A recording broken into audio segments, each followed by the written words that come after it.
A reading from the last chapter of Grydscaen Scale. Mr. Stewart stepped in front of Lino as the guard got down on one knee. What is it? I'm sorry, Your Majesty. Zenzen got away from us. He is still in the palace. Guards are trying to locate him. Come, we must locate him immediately. Fade, the head of the Imperial Guard, growled as he motioned the guard up, and both of them left the room. You must stay here where you are safe, ordered Mr. Stewart, the lead minister of Parliament, insisting, hands up, blocking Lino. I will not hide out in my own house. This is a palace. He is after me, said Lino, the Pacific Territory's young emperor, and pulled off his red minister's jacket, putting it over the back of the chase lounge. The ministers and guards will find him. He will not reveal himself to you. He will come at me directly. He is brazen. No, Zenzen is dangerous. It is only the damper collars that allowed us to subdue his Janai.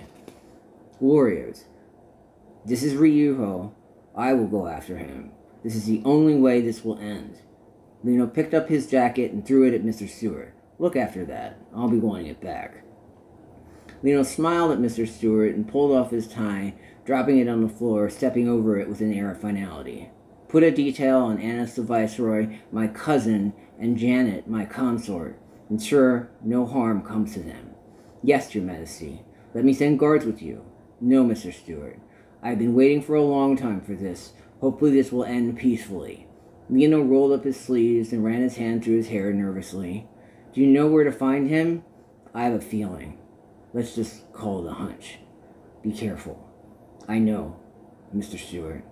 Wait for me in my rooms. I may need some looking after. Mr. Stewart nodded and left the office. Lino took a deep breath and teleported to the dojo area in the back wing of the palace. He walked down the hallway slowly, passing the screens with elaborate watercolor paintings of beautiful landscapes and cherry blossoms. The images brought back memories of his childhood. He had not been down this hallway in a while, but still the area was kept pristine without dust or wear. He went to the dressing room outside the dojo where there were yukata and armor and various practice clothes as well as bamboo shinai swords. Lino pulled on the practice clothes in black with the hakama and tied them at the waist. He pulled a face mask off the wall and held it firmly, then pushed in the door. There was someone standing in the middle of the room with his back to him in practice clothes. Didn't think you'd come, brother. The sarcastic lilt of anger and disrespect cut the words hard as Lino slid the door gently so it closed behind him. Been a long time, Ryuho. Didn't think you would remember a match-up from when we were young. I was 10, I think, and you were 9 years old. You cheated then, and you will most likely cheat now. I defeated you once. Looking for a rematch?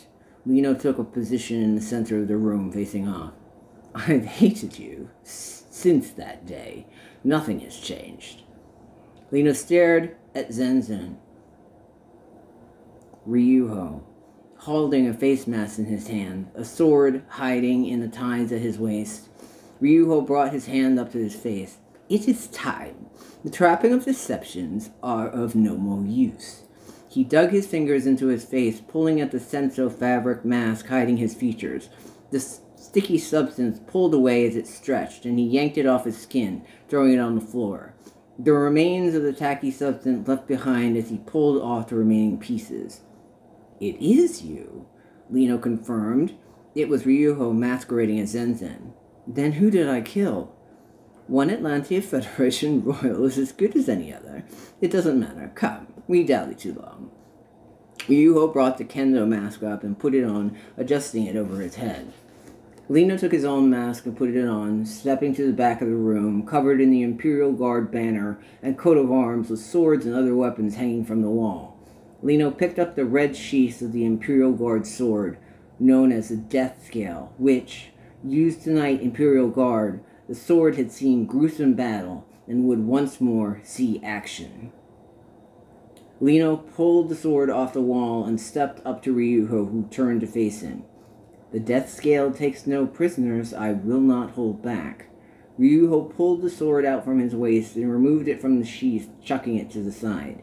He gripped the sword with two hands, the silver of the blade shining as the artificial light hit the sharp. The door to the dojo slid open, and Annis, Lino's cousin, walked in and glared. Do not do this. Annis got in between the two of them, putting out his arms to block, Lino's sword still sheathed. Ryuho swung the sword, leveling it at Annis's chin. Back off, cousin. This is a feud between the Dejarre house. You have no quarrel here. House Dejarre does not recognize you, shouted Annis and took a step in. Ryuho flicked the sword and nicked the back of Annis's hand. He grabbed his hand and took steps back towards the wall, retreating slowly. Annis, Lino tried to step over to him, but Ryuho blocked. I will be all right. Annis smiled and sat down on the bench at the side. I will not interfere. What is between the Dejarre house is between family. The house of Rehnquist concedes. Good. Then on with it. Ryuho spat on the floor, eyes bathed in hate, teeth clenched in disgust. But Annis. Lino took a step back as Ryuho once more held the tip of his sword out to him. Just get over with it. I'm tired of this game, admitted Annis, bowing his head as he held his wounded hand, blood dripping on the seat. Lino dug his feet in and took the end of the red sheath, slowly extracting the sword. It rang with a metallic buzz which silenced as the sheath hit the floor, by Annis, who picked it up after Lino threw it at him. They held in the center of the room, Ryuho scowling. He stomped his foot angry that Lino did not give him an opening, not raising his sword. I do this one final time. I will not fight you again. You are not of House Dejarre. Your actions against the Pacific Territories and your family, my family, I should not entertain you. I will never forgive you. Still on about that, you whore of a little sister, chuckled Ryuho and slashed the sword through the air. Lino yanked his sword to confront. Sneering, he hissed through clenched teeth. Ryuho, you bastard, you killed my sister Alessandra. The little bitch deserved it. Ryuho, Lino growled, bursting forward, a piercing cry shattering the silence. His sword bashed into Ryuho's as he pushed his back, then yanked his arms, pulling back the sword. Ryuho swung hard and countered, a stroke cutting into the sleeve of Lino's yukata. Lino jumped, avoiding the strike, his feet settling steady as he held the sword out in front of him. You're better since I last fought you on the Escalon battleship. Ryuho pulled the helmet off and chucked it to the side. Take it off. I want to see your face as I kill you. Lino reached in and pulled off the face mask, chucking it to the floor. It spun, landing at Annis's feet, who picked it up and set it down gently on the bench. I hear you saw Sebastian die. Was he hurt bad? At least Alessandra put up a fight. Ryuho got back into position, bringing up the sword. Don't let him get to you, Lino. Focus. Keep your attention, warned Annis, trying to ensure Lino did not succumb to emotion, his arm shaking, getting sucked in. Lino stood perfectly still, waiting for an opening. Blinking, and Ryuho was on him, slashing away. It was anything Lino could do to keep his brother's blade at bay. Ryuho took a hard swing, and the sword flew out of Lino's hand to the other side of the room, landing at Annis's feet. Running over to intercept it, Ryuho cut him off. Even the death scale abandons you. Ryuho bent down and picked up the sword, chucking it back at Lino, who gripped the hilt and brought it down, tipped to the floor. What are we doing here, Ryuho? Lino sat up again, raising the sword. Mr. Stewart walked into the dojo with Fade and 2 Imperial Guard. They tried to advance on Ryuho. Annis burst up from the bench and blocked the Imperial Guard. Fade glanced over at him as they saw Lino and Ryuho faced off in the center of the room. Fade put a hand on Mr. Stewart's shoulder. Let them finish. For Lino, this is personal. Mr. Stewart looked over at Annis for confirmation. He nodded, and Mr. Stewart sat down on the bench, frowning, arms crossed. Lino and Ryuho stood unmoving in the center of the room. Finally, Lino broke the silence, wanting to end this. All you do is chase me around. Putting the sword over his right shoulder, he stepped to the side, pacing back and forth. You never knew what you wanted. Even when you were a kid, you couldn't decide if you hated me or loved me. If you loved our mother, Juliana, you never could make up your mind. Shut up. Ryuho held firm, but his eyebrows twitched as Lino continued, smile on his face, taunting, trying to get him to react, throw him off. You knew by killing my sister Alessandra and brother Sebastian that the Dejarre house would end. You wanted that. You knew by joining the Atlantia Federation and trying to kill me, you could seek your revenge. But it is not me you are mad at, Ryuho. You never really learned that. It is the Viceroy, our father, you should have killed. You let my trans-channeler take that away from you. I needed Gloucester, your trans-channeler, dead. Your trans-channeler took his own life because I forced him to make a choice, whispering in his ear. Lame. He was a coward, yelled Ryuho and took a step in. But still, you failed to kill me. Couldn't do it, Lino mocked, voice high, smirking, getting to Ryuho.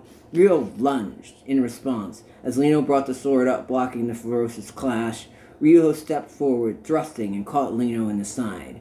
Recoiling, hugging his side, he tried to get outside Ryuho's sword range. Mr. Stewart jumped up and tried to run to help Lino, but Fade grabbed his arm back. You got a big mouth. Right? Lino blasted Ryuho with his psychic power, a wave of Codis released from his hand, like lightning. Ryuho slammed into the back wall, the psi surge catching him in the chest. Ryuho slapped back, falling to the floor, still clasping his sword. He stood, spitting blood, and wiped off his mouth with a flick of his wrist. Who said you could use your psi? Ryuho stalked forward and then slowly brought up his hand and waved it in the air. Lino was whisked off his feet and slammed into the ceiling, crashing down onto his stomach. Your Majesty, Mr. Stewart reached in. Lino lifted his head. No, don't interfere. He stayed down, hesitating, hurt, getting up slowly, grabbing his chest. He anchored the tip of the sword at the ground, pushing off it to stand, stood up, straight, and brought the sword up in two hands, facing off, his legs wide, shaking, wounded by Ryuho's blast. Let's end this, Ryuho, once and for all. My pleasure. Ryuho stomped his foot and lunged at Lino. In a blur, the two of them raced around the room, using their psychic power, attacking each other and slashing with the swords. The battle was desperate as the hatred between two brothers, festering for years, decades, was released for what would be the last time. A psychic blast exploded with a cloud of dust filling the room as something loud hit the back wall and slammed into the floor, concrete shattering. A loud shuddering shaking the room. Annis brought his hand up, trying to wave away the dust from where he sat at the side. Your Majesty, called out Mr. Stewart as the dust settled to no movement in the room. He took a step forward. A dark shadow came through the dust in the back as Lino held his right arm down at his side, blood dripping from a wound at his temple, his arm hanging limp at his side as he stumbled forward, buckled over, shaking. Mr. Stewart ran towards Lino, who collapsed into his arms, eyes closing. Annis raced to Lino's side as Fade ran past them as the dust settled behind the young emperor. Fade stood over a pile of rubble, the floor destroyed, the body of Ryuho battered and bruised in the debris, the tip of the death scale sword sticking out of his chest. Fade grabbed the hilt of the sword to pull it out, but Ryuho's blood-stained hand grasped the blade, holding it in place. Is it over? Whispered Ryuho. Yes, Ryuho, it's over. Fade closed his eyes and gripped the hilt of the sword with two hands, shoving it hard into the floor, using his psychic power, cracking the concrete beneath. The blood splattered, Ryuho's body ripped to pieces, the sword breaking bone, leaving a bloodied hunk of flesh behind. Fade yanked the sword out of Ryuho's body as the light went out of his eyes. Fade retreated to Lino, hovering in Mr. Stewart's arms as the dust settled and cleared. Annis walked to the back, kneeling down next to Ryuho's bloody body, and touched his forehead, the tip of his finger tracing a circle on his skin in the sign of thought. Sleep well, Ryuho. Cousin, I know you're tired. The goddess Llewellyn, consort to the great Lord Thoth, will watch over you. Maybe now you can find peace. Annis brought his hands over Ryuho's eyes and closed them, then walked back over to Lino and got down on his knees next to him. Is he all right? Asked Annis as he saw Lino wincing in pain. I will have the physician see to him, insisted Mr. Stewart, touching Lino gently on the cheek, his eyelids fluttering open and closed. Lino put his hand down on the floor and tried to push to stand. He faltered on his feet as fate caught him as he stepped so he didn't fall. Lino, you must rest. Zune, the head of the triumvirate, will want to know. I must tell her about Zenzen Ryuho personally. Lino groaned, dragging himself to the entrance to the dojo, and gripped the door heavily, leaning against it, leaving a bloody handprint on the wood. See to Ryuho. Bury him with honors, as those in House Dejarre should. But he was banished, informed Mr. Stewart. That is of no consequence any longer. He is dead, as is House Dejarre. With me, I am the last of that line.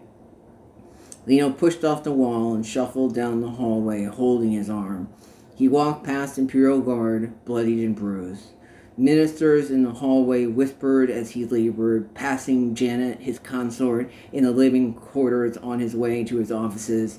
Lino sighed, whispering, Whatever possessed Ryuho is gone now.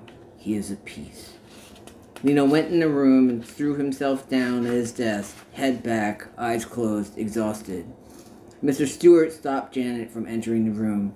He needs time alone. What happened to him? He found peace, said Mr. Stewart, closing the door to Lino's office, leaving them outside as Janet watched a set of Imperial Guard carry a stretcher with Ryuho's body, passing her as Fade Callan carried the Deathsdale sword with Anna's following behind. Janet hung back, trailing. Lino reached up, pushing the intercom button on the phone, hand bloodied and shaking. A guard answered. Your Majesty, inform Zune the Zenzen issue is revolved. Very good, Your Majesty, right away. Thank you. Lino's hand slipped off the phone, leaving blood on the console. He laboriously sat up, opening the desk drawer, and pulled out a picture of his mother, his father, Sebastian, his younger brother, and Alessandra, his younger sister, all dead. He set the picture with the black ribbons over it, the small wooden frame in front of him, running his hand across it. He touched the image of Alessandra, leaving a crimson stain over her face. Alessandra, rest now. Sorry it took me so long. Ryuho won't bother you anymore. Forgive me. I made you wait.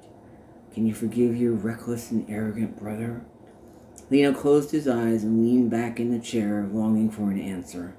Visions of Alessandra in her favorite white frilly dress with lace ran through his head, her pink bow and her long hair flowing behind her. He could see her running around him and coming in close as she hugged him. All he longed for was an answer. Time seemed to stand still as he was lost in his memories. Of course I forgive you, came a soft voice. Alessandra? Lino whispered, leaning forward, cringing and slowly opening his eyes, seeing Fade and Janet looking at him from across the desk. Janet in Fade's arms, protecting. Her voice breaking the silence, a gentle look on her face, serene, made Lino feel at peace. A tear came to Lino's eyes as he smiled and slowly slumped back in the chair. Lino, cautioned Janet, her voice lost as he drifted unconscious, eyes closing. It's fine. Alessandra is watching over me, Lino whispered, voice cutting out as his head fell to the side, and Fade ran out of the room moments later, bringing the physician and Imperial Guard lining the walls with Annis walking in. Janet backed into Annis's arms, afraid. He's fine, Janet. Just let him rest. Annis led her away, leaving Fade and Mr. Stewart behind. Are we really at peace now, with Ryuho Zenzen gone? The war was ended. Iodine 5 off the market, inquired Mr. Stewart quietly, trying to be sensitive. We are, whispered Fade and smiled. The medics moved in to help Lino out of the chair, his eyes snapping open. I can walk on my own, Doctor. He pushed off the desk angrily, shifting past the medics, escaping their scrutiny. He stepped up from the desk and tripped, falling into Fade's arms. Take it slow, Your Majesty, one day at a time. Lino smiled as he let Fade lead him down the hall to his rooms, Mr. Stewart watching on. He is brilliant, the Emperor. There is no doubt about it. Yes, he is, The Pacific Territories could not have a better emperor, smiled Annis, patting Mr. Stewart's shoulder. Come, we have ministers to see. Of course we do, chuckled Mr. Stewart as the minister ran down the hall, frantically waving a set of papers overhead, shouting for the viceroy as he intercepted the two of them. Mr. Stewart engaged as they changed direction, walking to the assembly hall where there were multiple ministers assembled. Annis sat down on the royal throne as the ministers all started talking at once, Annis interrupting, raising a hand in protest. Mr. Stewart intervened, controlling the thrall of ministers. Please, come, one at a time. The viceroy will get to everyone. Indeed, smirked Annis, annoyed as Mr. Stewart pointed to a minister in a black suit who took a step up to the dais and handed his missive to Annis, carefully reading. Annis caught Mr. Stewart grinning as he winked, causing him to burst into boisterous laughter. The minister in black wondered what was wrong. Your Majesty, is everything all right? It's nothing. Let's just get down to business. The minister smiled, and Annis settled back in the chair, handing back the paper as the business of the day continued, and the Pacific Territories once more saw to a fragile peace, as Annis whispered under his breath, You did a good job, Lino. Thank you for everything. And